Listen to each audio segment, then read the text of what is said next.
नमस्कार दोस्तों, मेरा नाम है Ashish Rathore. I am back with another video. दोस्तों, एक बार फिर से आपका स्वागत है मेरे चैनल पर। और आज की वीडियो में आपके सामने मैं एक और इलेक्ट्रिकल वीडियो लेकर के आ गया हूं, जैसे कि मैं आपको पहले भी नॉलेज देता आया हूं।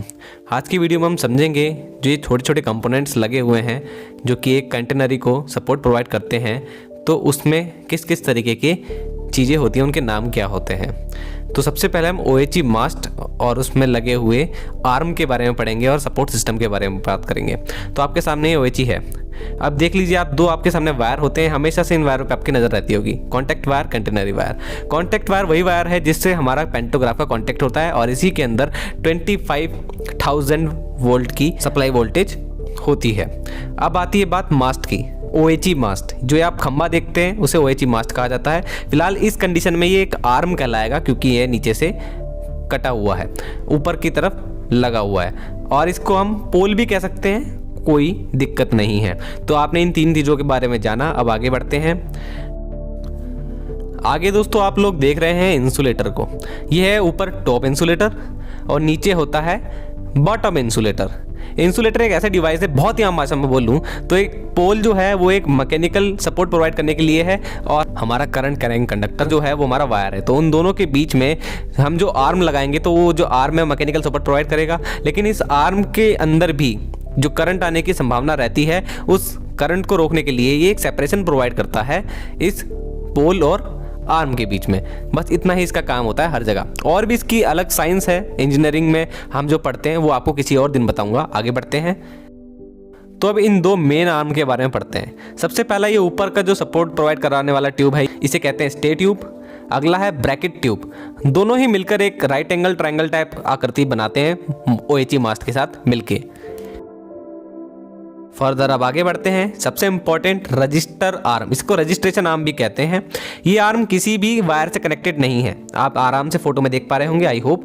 नीचे से ये स्टेडी ट्यूब को एक मैकेनिकल सपोर्ट प्रोवाइड कर देता है, और ये स्टेडी ट्यूब क्या कर रहा है, कॉन्टैक्ट वायर को सपोर्ट दे रहा है। तो कॉन्टैक्ट वायर इसी से जुड़ा होता है।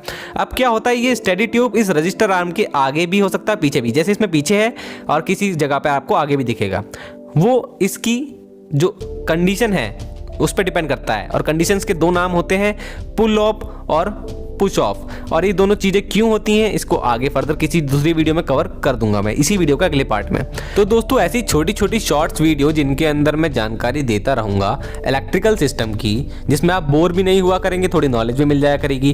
तो आप बताइए, इनको कंटिन्यू रखा जाए? मैं तो वैसे बनाऊँगा, ज़रूर बनाऊँगा। इसके अगले पार्ट का भी आप इंतज़ार कीजिएगा। अब दोस्तों, जैसे कि आप लोग इंडियन रेलवे में सफ़र करते हैं तो आप देख रहे हैं कि 100% इलेक्ट्रिफिकेशन की तरफ आगे बढ़ता हुआ इंडियन रेलवे। बहुत ज़्यादा टेक्निकली आप इसमें देखेंगे कि चीज़ें होती हैं। इन सभी टेक्निकल चीज़ों में OHE जो है सबसे ज़्यादा आपको मुश्किल लगता होगा समझना, और यही OHE समझने के लिए मैं जो पढ़ाई करता हूँ वही आपको बताता हूँ। इसी कारण से आप वीडियो को उन लोगों तक पहुँचाइए जो लोग जानना चाहते हैं। और अब आप एक और कंडीशन देख पा रहे होंगे, मेरे सामने नया फोटो लगा हुआ है। इसमें आप ये तो क्लियर हो गया होगा ड्रॉपर वायर क्या होता है। ड्रॉपर वायर जो कॉन्टैक्ट और कैंटेनरी के बीच में एक सपोर्ट प्रोवाइड कर रहा है, बस इतना ही है। दूसरी बात, कैंटेनरी वायर को आप कभी कभी देखेंगे कि मैसेंजर वायर के रूप में भी कहा जाता है, और OHE मास्ट को हम पोल भी कह सकते हैं।